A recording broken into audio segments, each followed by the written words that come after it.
दोस्तों, अगर आप लोग साउथ इंडिया में मौजूद तमिलनाडु स्टेट में जाओगे तो वहाँ पर श्री रंगम नाम के इलाके में हिंदुओं के मशहूर भगवान विष्णु का एक बहुत ही ऐतिहासिक, पुराना और आलीशान मंदिर मौजूद है। यहाँ पर भगवान विष्णु की इबादत रंगानाथा स्वामी के नाम से की जाती है। रंगानाथा स्वामी का ये मंदिर पूरे ही भारत में और स्पेशली साउथ इंडिया में तो इतना ज़्यादा मशहूर है कि मुझे उम्मीद है कि आप में से ज़्यादातर लोगों ने ऑलरेडी इसको कहीं ना कहीं पर देखा होगा या कम से कम इसका नाम तो जरूर सुना होगा। ये मंदिर कि जिसको हजारों भक्तों के द्वारा डेली बेसिस पर विजिट किया जाता है, इसकी अहमियत का अंदाजा सिर्फ इसी बात से लगाया जा सकता है कि हिंदुओं की एक मशहूर यात्रा कि जिसको तिरुपति यात्रा के नाम से जाना जाता है, जिसमें वो भगवान विष्णु के अलग अलग 108 मंदिरों को विजिट करते हैं, यानी वहां पर जाते हैं। उनमें ये मशहूर मंदिर भी शामिल है, यानी इसके बगैर उनकी ये हद से ज्यादा पवित्र यात्रा कंप्लीट नहीं होती है। दिलचस्प बात ये है कि अगर आप लोग तमिलनाडु के इस सबसे मशहूर मंदिर के बारे में थोड़ा बहुत सर्च करेंगे, गहराई से रिसर्च करने की कोशिश करेंगे, तो आपको पता चलेगा कि इस मंदिर के अंदर एक कमरा है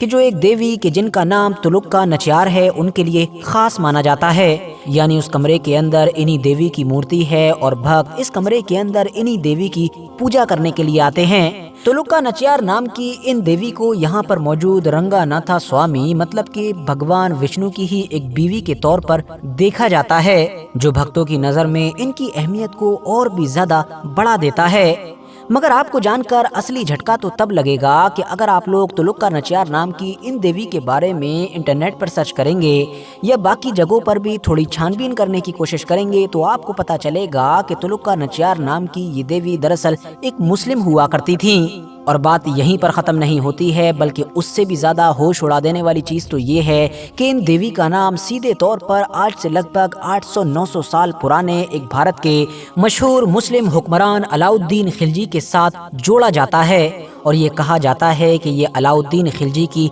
बेटी हुआ करती थी। वही अलाउद्दीन खिलजी कि जिसको आज के दौर में जहां एक तरफ कुछ लोग तो एक बहुत ही ताकतवर और काबिल हुक्मरान के तौर पर याद करते हैं कि जिसने न सिर्फ मंगोलों से भारत को बचाया बल्कि इकोनॉमी या दूसरी चीज़ों में भी ऐसे ऐसे रिफॉर्म्स किए कि जिनकी मिसाल आज तक नहीं मिलती है, तो वहीं दूसरी तरफ एक ग्रुप अलाउद्दीन खिलजी को तो इतिहास के सबसे बुरे, जालिम और खतरनाक हुक्मरान के तौर पर याद करता है। अलाउद्दीन खिलजी अच्छा था या बुरा, काबिल था या बेवकूफ़, ये तो अपने आप में एक अलग टॉपिक है। लेकिन आज तो मुद्दे की बात ये है कि एक मुस्लिम फैमिली में पैदा होने वाली औरत हिंदुओं के इस मशहूर मंदिर तक कैसे पहुंची। आखिर वो लड़की कि जिसको अलाउद्दीन खिलजी की बेटी कहा जाता है, वो साउथ इंडिया में मौजूद इस मंदिर की इतनी बड़ी देवी कैसे बन गई। तो चलिए अब अपने इन सारे सवालों के जवाब जानने की भी कोशिश करते हैं। RH नेटवर्क के नॉलेजेबल फ्रेंड्स, एक मुस्लिम लेडी के इतनी बड़ी देवी बनने के पीछे एक बड़ी ही दिलचस्प कहानी सुनाई जाती है, जो आमतौर पर आप लोगों को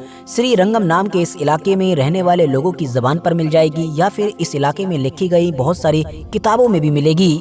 इस कहानी के मुताबिक बात है सन 1311 की कि जब अलाउद्दीन खिलजी ने अपने एक वफादार गुलाम यानी कि मलिक काफूर को इस इलाके को फतह करने और इस इलाके में कैंपेन चलाने के लिए भेजा। मलिक काफूर अपनी एक बड़ी और ताकतवर फौज लेकर श्रीरंगम के इस इलाके में पहुंचा, जहां पर उसने पूरे के पूरे इलाके की ईंट से ईंट बजा डाली। ये मंदिर के जहां पर बहुत सारा सोना चांदी, खजाना और बहुत सारी कीमती मूर्तियां मौजूद थीं, मलिक काफूर वो सब कुछ ही लेकर दिल्ली रवाना हो गया। दिल्ली पहुंचकर जब इस पूरे मिशन में लूटे गए सारे मालो दौलत का हिसाब लगाया जा रहा था, या फिर ये कहिए कि उसको डिवाइड किया जा रहा था फौजियों में और बड़े बड़े जनरल्स के बीच में, तभी वहां पर अलाउद्दीन खिलजी की एक चहीती बेटी सुराथानी भी मौजूद थी। सुराथानी की नज़र वहाँ पर मौजूद स्वामी रंगानाथा की मूर्ति पर पड़ी, जो उसके मन को भा गई। उसने अपने वालिद यानी कि अलाउद्दीन खिलजी से वो हासिल करने की जिद की और खिलजी ने भी अपनी चहीती बेटी को गिफ्ट के तौर पर वो मूर्ति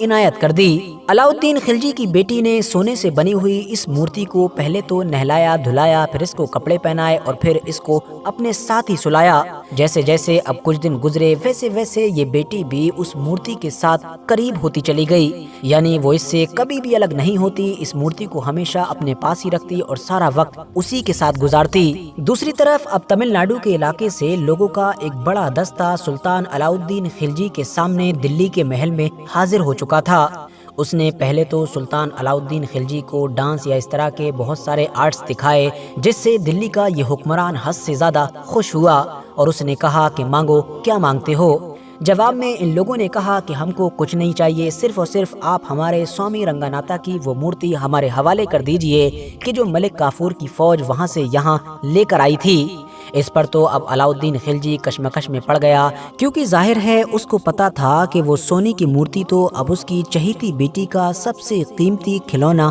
بن چکا ہے۔ لہٰذا بہت سوچ وچار کرنے کے بعد علاؤالدین خلجی نے اس بات کو لے کر تو حامی بھر دی کہ وہ مورتی ان لوگوں کو واپس کر دی جائے گی، لیکن ساتھ ہی یہ شرط بھی رکھی کہ میری بیٹی سے وہ مورتی تب ہی لی جائے گی کہ جب وہ گہری نیند میں سو رہی ہوگی۔ لہٰذا پلاننگ کے مطابق جب شہزادی گہری نیند میں سو رہی تھی تو سونے کی اس قیمتی مورتی کو وہاں سے اٹھایا اور تمل ناڈو کے لوگوں کے حوالے کر دیا گیا۔ وہ لوگ اس مورتی کو حاصل کرنے کے بعد تمل ناڈو واپس آئے اور واپس آ کر انہوں نے اس مورتی کو اسی مندر کے اندر نصب کر دیا۔ مگر دوسری طرف شہزادی جب اگلے دن صبح میں اٹھی اور اس نے اپنی سب سے قیمتی چیز کو اپنے پاس نہیں دیکھا تو وہ تو حد سے زیادہ بے چین اور بے قرار ہو گئی۔ سلطان علاؤالدین کی یہ بیٹی سوراتھانی اب تو مانو ہمیشہ ہی سوامی رنگاناتا کی اس مورتی کی یاد میں ہی بے چین رہنے لگی اور اس غم نے ہی دھیرے دھیرے اس کو بستر پر لا دیا۔ علاؤالدین خلجی نے جب اپنی چہیتی بیٹی کا یہ حال دیکھا تو بیٹی کی محبت میں اس نے یہ فیصلہ کیا اور دوبارہ ایک بڑا دستہ تمل ناڈو کے اس علاقے میں اس مورتی کو دوبارہ حاصل کرنے کے لیے روانہ کیا۔ اس بار یہ جو پورا دستہ بھیجا گیا تھا اس میں علاؤالدین کی بیٹی سوراتھانی بھی شامل تھی، مگر دوسری طرف لوکل لوگ بھی پوری تیاری کے ساتھ تھے۔ انہوں نے اس مورتی کو اس طرح سے چھپایا کہ ان سپاہیوں نے اپنی ساری طاقت جھونک دی اور ہر حربہ اپنایا، مگر پھر بھی وہ سوامی رنگاناتا کی اس مورتی کو نہیں ڈھونڈ سکے۔ جس کے بعد وہ جو شہزادی سوراتھانی آئی تھی اس نے بھی مورتی کی محبت میں اسی مندر کی چوکھٹ پر اپنی جان دے دی۔ پیڑھی در پیڑھی لوکل لوگوں کی زبانوں سے چلی آ رہی مشہور کہانی کے مطابق جب شہزادی سوراتھانی کی موت ہو گئی تھی تو اس کے بعد بھگوان سوامی رنگاناتا کے جو وشنو دیوتا کے ہی ایک اوتار ہیں وہ وہاں کے ایک بڑے پجاری کے سپنے میں آئے اور انہوں نے کہا کہ ہمارے مندر کی چوکھٹ پر جان گنوانے والی سوراتھانی کا ایک مندر بنایا جائے بالکل ہمارے مندر کے پاس میں، اور اس کی پوجا کی جائے ہماری ایک بیوی کے طور پر۔ اور تبھی سے لگاتار آج تک اس شہزادی کی اس مندر کے اندر ایک دیوی کے طور پر پوجا کی جاتی ہے اور جس کو تلکا نچیار کے نام سے جانا جاتا ہے، جس کا لوکل زبان میں مطلب ہوتا ہے تغلقی شہزادی۔ ویسے یہاں پر نوٹ کرنے والی بات یہ ہے کہ اس پوری کہانی کا ذکر آپ لوگوں کو لوکل لوگوں کی زبانوں پر تو ملے گا جو نسل در نسل ان کے پاس پہنچا ہے۔ اس کے علاوہ ان کتابوں کے اندر بھی یہ کہانی مل جائے گی کہ جو وقت کے ساتھ ساتھ اس علاقے کے لوکل لوگوں کے دوارا لکھی گئی ہے، مگر تب سے لے کر آج تک لگاتار جو چند بڑی ایتہاسک کتابیں لکھی گئی ہیں جو پورے بھارت بلکہ پوری دنیا میں ہی اپنی ایک الگ پہچان رکھتی ہیں، ان کتابوں میں اس طرح کی کسی بھی کہانی کا کوئی ذکر نہیں ملتا ہے جو اس کہانی اور اس پورے انسیڈنٹ کی اوتھینٹسٹی کو کہیں نہ کہیں شک کے گھیرے میں کھڑا کرتا ہے۔ اس کے علاوہ ایک نوٹ کرنے والی چیز یہ بھی ہے کہ یہ جو کہانی لوکل علاقے میں بھی چلتی ہے اس میں بھی کہیں نہ کہیں کچھ الگ الگ چیزیں دیکھنے کو ملتی ہیں۔ مثال کے طور پر کچھ لوگ یہ بھی دعویٰ کرتے ہیں کہ دراصل یہ جو شہزادی تھی یہ علاؤالدین خلجی کی بیٹی نہیں تھی بلکہ اس کا جو سیناپتی تھا یعنی کہ ملک کافور اس کی بیٹی تھی، جبکہ کچھ کہتے ہیں کہ اس کی بھی نہیں بلکہ عبداللہ حسین کاسانبی نام کے ایک ایسے حکمران کی بیٹی تھی کہ جو علاؤالدین خلجی کے ہی انڈر میں کسی چھوٹے سے علاقے پر راج کیا کرتا تھا اور اس کی فوج یا پھر وہ خود ملک کافور کے انڈر میں تمل ناڈو کے اس مشن پر آیا ہوا تھا۔ اسی وجہ سے جب دلی دربار میں سارا مال و دولت بٹا تو وہ مورتی اس کے حصے میں آئی اور پھر اس طرح سے اس کی بیٹی تک پہنچی۔ مطلب جو لوکل لیجنڈز ہیں ان میں یہ بات تو کامن ہی ہے کہ یہ شہزادی کوئی مسلم ہی تھی اور یہ پورا معاملہ بھی علاؤالدین خلجی کے دور کے آس پاس ہی میں ہوا تھا، بس فرق اس چیز میں ہے کہ شہزادی کا ایگزیکٹلی تعلق کہاں سے تھا اور یہ کس حکمران کی بیٹی تھی۔ فی الحال اس پورے معاملے پر آپ لوگوں کا کیا سوچنا ہے کامنٹس باکس میں اپنی قیمتی رائے کے ذریعے سے ضرور بتائیں۔ ویڈیو اگر جانکاری سے بھرپور لگی ہو تو لائک کرنے کے ساتھ ساتھ دوستوں کے ساتھ ضرور شیئر کریں اور ایسی ہی نالجیبل اور ہسٹوریکل ویڈیوز ہمیشہ دیکھنے کے لیے ہمارے اس چینل کو سبسکرائب کرنے کے ساتھ ساتھ بیل آئیکن کو بھی ضرور پریس کریں۔